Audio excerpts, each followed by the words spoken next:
So basically, I'm on my way to go test ride some Indians. Gonna head on over to Indian Motorcycle of Auburn. Oh, I can tell my legs are gonna be cold. Oh, it is a little chilly. What's going on, everybody? Thank you for tuning on into the Evergreen Motovlogs channel. So excited to have you all here with me on this video here today. I'm gonna be going down to a local Indian dealership and doing some Indian motorcycle test riding. So stick on around and let's get into it.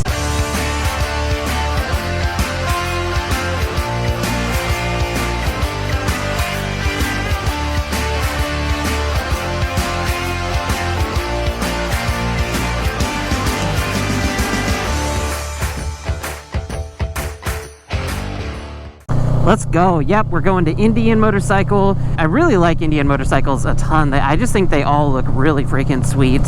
And I like what they're doing with some of their models. You know, they're doing a really good job at kind of blending the older style with modern technology and everything. And so I think their bikes are just friggin' awesome. I'm excited to go check them out, go do a little bit of test riding. It isn't the best day to do test riding, but the roads are dry for the most part. It rained a little bit late last night, but no rain on the forecast for today, so hopefully it's going to be a good one. Those videos, I don't know how many I'm going to get a chance to test ride, so I'm going to split those all up into different videos. This video is a little bit more about the journey and not the destination.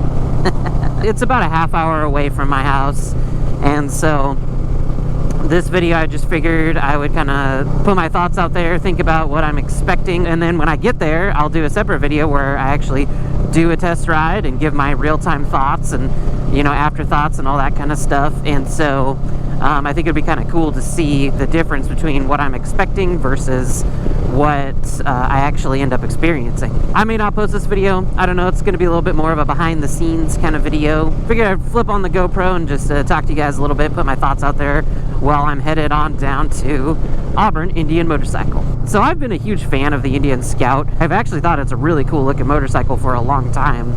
And so that's going to be the first one that I go test ride. I definitely like the Rogue. The features of having the higher bars and the little windscreen that you get, all that kind of stuff, and then the smaller front tire as well. Yeah, so I'm really excited to check out the Scout Rogue. I've been eyeing that motorcycle for a really long time. Saw, dude. Yo, is that an 1100T? Yo, dude, that's an 1100T backer. Saw it, dude. Well, if you're watching this video, hope you have a good ride today. Man, I wish we could have like stopped at the stoplight or something and had a chat. I'll have to review the footage, but it definitely looked like the T-Bagger. Anyway, so yeah, I've been looking at the Indian Scout, and specifically the Scout Rogue, honestly, ever since the Rogue came out. But I really liked the look of the Scout before that, too.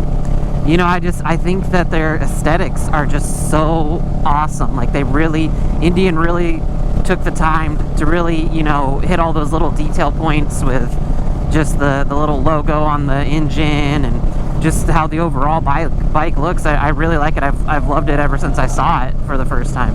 It's love at first sight.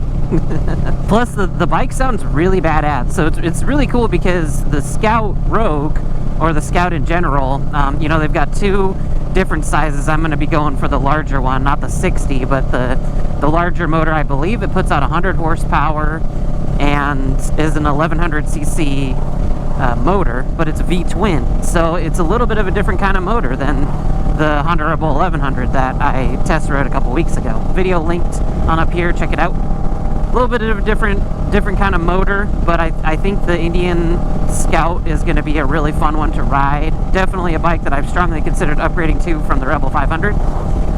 I know a lot of people do that upgrade, so leave a comment down below, let me know first off what your thoughts are on the Scout, and then also let me know if you've upgraded from a smaller bike, whether it's the Rebel 500 or a different one, to the Indian Scout, and what your thoughts are. And while I got you here, if you like motorcycle content, consider hitting the subscribe button. I've got tons of it both on the channel and headed your way, so smash the notification bell for future uploads and or live streams. So I'm super stoked about the Indian Scout. I'm excited to try something with forward controls. I mean, I've ridden with forward controls a few times, so I know what it feels like, but I'm excited to just kind of get a feel for that bike. You know, I think it sounds super awesome, and even though it's a V-twin, it's a liquid-cooled V-twin, and you can rev that thing out to 9,000 RPMs, which is sweet. That's really cool. So you're getting a little bit of that cruiser motor mixed with a little bit more of that sportier motor. And it's a V-twin, so it sounds freaking awesome. So I'm super excited to check it out. Been wanting to test ride the Scout for a really long time, and I'm glad I'm getting an opportunity to do it here today. The second bike that I was hoping to test ride is the Indian FTR. I think it looks really freaking awesome. It's a little bit of a newer motorcycle for Indian. Shout out to my dude, Moto Ziggy, my fellow motovlogger. If you haven't checked out his channel, go ahead, check it out. He's freaking awesome, and he recently got an FTR and seems to really be enjoying it. So yeah, like I said, shout out to him. Go check out his videos. But anyway, yeah, I think the FTR looks really cool, and it's a little bit of a different style of motorcycle, right? It's not a cruiser. It's more of a standard motorcycle, or as I think what Indian has it listed as, you know, kind of more of that naked bike type motorcycle. And I've heard it's really fast. It's really awesome. It's 1200 motor, so plenty of power there. And you know, I think it's got some more of the tech. So one of the things that I think is a little bit of a drawback for me for the Indian Scout is that it's lacking a little bit in tech. And honestly, all I really freaking want, I mean, I can get away with not having a tachometer, which actually with the Indian Scout you can get a little bit, or a little one added. So I might consider that if I ever get it. But man, all I freaking want is cruise control. Can a guy get cruise control here?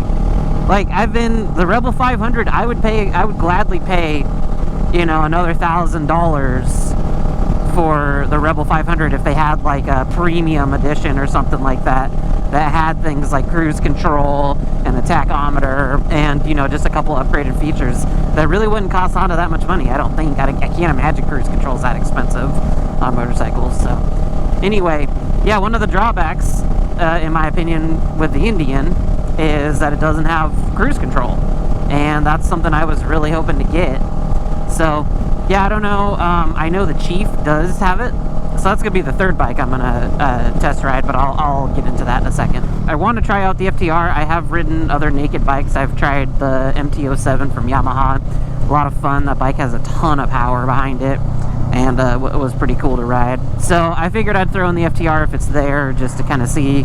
I haven't really been researching that one a ton, so I think that bike's going to be the one that I have the least amount of expectations going into, because I don't really know a lot about it. And then the last one is, like I mentioned, the Chief, and that's just going to be kind of more your traditional cruiser type motor. It's such a sweet looking bike, man. They do such a good job at making motorcycles look awesome. It's got a lot of cool tech built into their little instrument cluster that they have designed. We'll see what that one's like. So that's the only motor that is air cooled instead of liquid cooled. It's going to be a lot more torquey than the other bikes, less higher end speed. It's more of that traditional cruiser type motor. Could probably be compared to some of the Harley Davidsons that are out there that are air cooled and have big torque monster motors. So that bike might be a little bit too big for me. It might be you know, a little bit too much bike for my next jump, but if I get a chance to check it out and test ride it, then I probably will, just to kind of get a feel for it so I know what that's like. And then it also gives me something to compare to if I ever get a chance to go down to Harley and test ride some of their cruisers. Super stoked. All three bikes. Can't wait to check them on out. Like I said, leave a comment down below and let me know what your thoughts are. Let me know if you like Indian motorcycles, and if those are three bikes that either you've had a chance to ride or you've had a chance to check out and all that kind of stuff. Super excited to try them out. Like I said, I think my number one bike that I can't wait to get my hands on is the Indian Scout Rogue. I think it looks so awesome. It is a smaller motor, smaller displacement from the other two, and you know, it's probably the one that has the least amount of power, but it's still like double what the Rebel 500 is. So I think it'll be a pretty nice jump if I decided to go with that one. And I guess, you know what, I guess I can get over the whole cruise control situation. I don't know, we'll have to see. We'll have to see if the bike speaks to me. So I'm going in. I don't have plans to get rid of the Rebel 500. I'm not done with this bike yet. I still got a lot of things I want to do with her. But I'm going to see what kind of numbers they have. You know, just, I want to see the whole picture, right? I wasn't too pleased with what Honda offered me for the Rebel 500. And again, it would have to take a lot for me to really want to part with this bike. But I'm just gonna go in, kind of see how things are. I'm expecting to like the Indian Scout. I've sat on it before, and I feel like you almost are sitting a little bit lower than you are on the Rebel. But I'm excited to hear the motor, excited to feel the throttle when you twist it, feel that power. I think the things that I'm gonna really like about the bike, obviously the power, I think I'm gonna like the stance and the feeling.